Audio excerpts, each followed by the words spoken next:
When you look at the quality of the footage between the Insta360 X4 and the DJI Osmo Action 4, on a really good day when it's very bright and the sun's out, the footage is very similar in terms of the quality, and especially when you look at it on a small screen. So if you're looking at the footage on your phone, both of them look they pretty much look identical in terms of the quality, I think.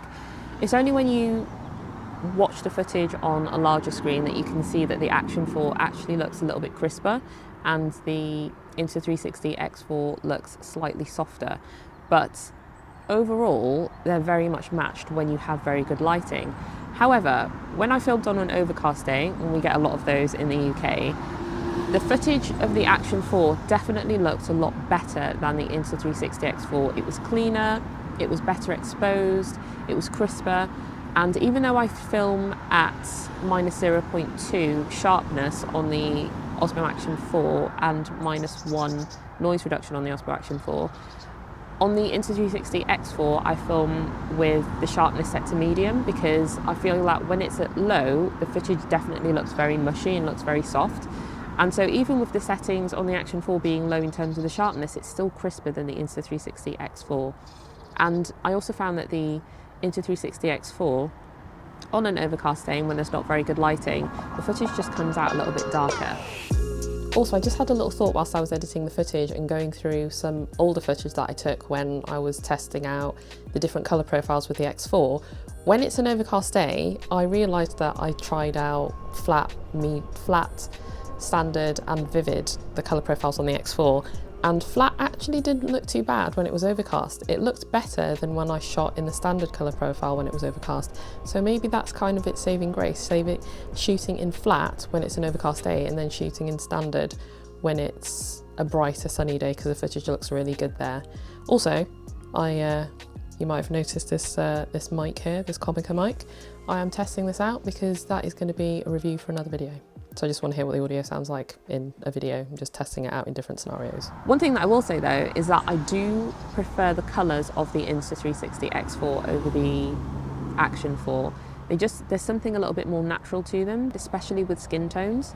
But overall, in terms of the quality, the Action 4, I feel like it does a better job in general. However, if you're looking at both of these cameras from a low light perspective, I would definitely say that both of them suck. If you were looking for a camera where you knew that you were going to film in low light quite a lot, then the Pocket 3 would definitely be the choice for that because it does a fantastic job in low light. The Osmo Action 4 does a slightly better job than the X4 in low light, so at a push, if you knew that you were just going to shoot in low light occasionally, then the Osmo Action 4 would be the better choice in that respect. But like I said, not my choice for low light scenarios at all. The audio that you're currently hearing is coming from the DJI Osmo Action 4, and now the audio that you're hearing is coming from the Insta360 X4. Just straight from the cameras, there's no external mic attached. It's really busy this morning. It's not windy, but there's just loads of traffic. And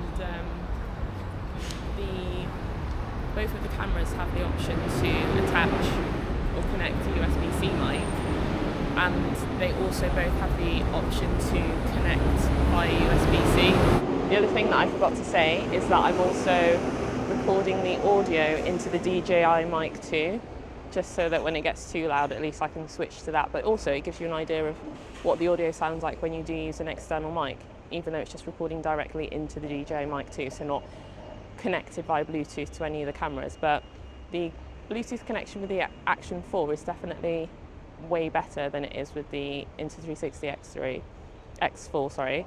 And I'm also using the DJI mic 2 for the audio to hear what that sounds like and hope it sounds decent enough.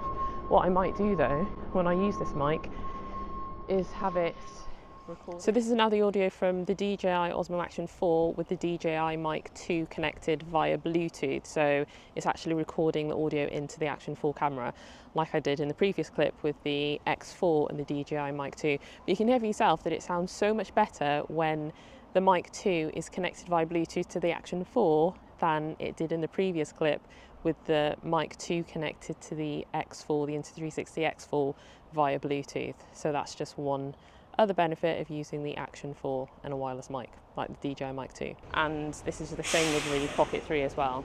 But with the X4 you can also connect a microphone with a cable as well, so you can get an adapter and connect it, use the Rode Wireless Pro or the Rode Wireless Go 2 or the Rode Wireless Me, and then you'll also get good audio that way as well. But obviously with the Action 4 it's just more convenient because you don't have to use a receiver, whereas you have to obviously attach adapters and whatnot to the X4. So yeah, this is just the audio test so that you can hear what it sounds like with a few different options. So both cameras have removable batteries and the battery life on both of them is very good. I'd potentially say that the Action 4 lasts slightly longer. I didn't really measure this in terms of a time perspective, probably should have done, but yeah, I just wasn't with it that day. But I feel like the X4 definitely died before the Action 4 did, and I might have gotten maybe an extra 10 minutes or so from the Action 4 at that point. And so either way, they're both very good in terms of battery life. And I would say that if you're going to be using either of them for a full day of filming, that you would want to get extra batteries anyway, because one battery probably won't do you for an entire day. And this is probably a good time to talk about the price, because if you are thinking about buying extra batteries, obviously the Osmo Action 4 has an adventure combo where you can get 2 extra batteries, a charging case, and it also gives you a selfie stick at the same time. And the price of the Action 4 is so much more value for money than the Insta360 X4, because even with the standard combo of the Action 4, it comes in at almost half the price of the Insta360 X4 with its standard combo. And with that, with the X4, you get the camera, the one battery, and the lens guard. So you don't even get a selfie stick with it for the price that it's at. And then when you look at the adventure combo, where you get the 3 batteries, the charging case for the batteries, the selfie stick, and the camera, it still comes in cheaper than the Insta360 X4's standard combo, where you just get the one camera and the one battery. So in terms of value for money, and if you're looking at this from a price perspective and wanting to get the best for the amount of money that you're going to spend, then the Action 4 is definitely the one that has the advantage here. So that would be the one that I would consider.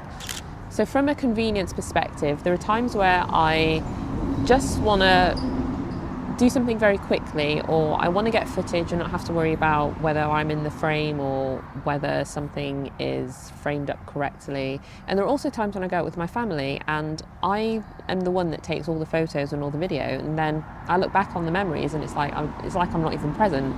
And so having the Insta360 X4 and being able to take footage from what I can see and then reframe it and show myself in the frame at the same time just means that, yeah, I can look back at those memories as well and see myself there playing with my kids. But in terms of doing this and content creation, the X4 is so useful for behind the scenes. So I've been using it quite a lot for behind the scenes lately, because I want to take that footage and then have it on Instagram Reels or YouTube Shorts, or take those snippets and put them in videos on my long form videos. And so being able to have that versatility and being able to choose the aspect ratio whenever I want and how I want, and reframe it however I want to, is very useful. And like I said, for behind the scenes, that's kind of invaluable, because I don't have to keep moving the camera every time I move around, or forgetting to move the camera and then just not getting myself doing what I needed to and having to reshoot everything. So the convenience aspect is the winner for the X4. In terms of overall quality, the Action 4 is definitely the one, whether that's on a bright sunny day, whether that's on an overcast day, low light, even though I wouldn't recommend it for low light, then yeah, the Action 4 is definitely the one. If you're looking at it from a vlogging perspective, you can vlog with the X4. You can obviously vlog with the Action 4. The X4 has a single lens mode, which allows you to basically not use the 2 lenses to create the 360 perspective, but just have single lens mode, which acts like a traditional action camera. And the footage quality, again, it depends on the lighting conditions, but it's still really good. And so if you're looking at it in terms of you want something for vlogging, you want something that's just going to be an all-rounder, then the X4 is probably that one. But if you're just looking at it from a vlogging perspective and all you want to do is vlog, then I would definitely say the Action 4 is that camera. And if you're kind of thinking about whether you should go for the X4 or the Pocket 3, or how the X4 just compares to the Pocket 3, then I have done a video and you can check that out here.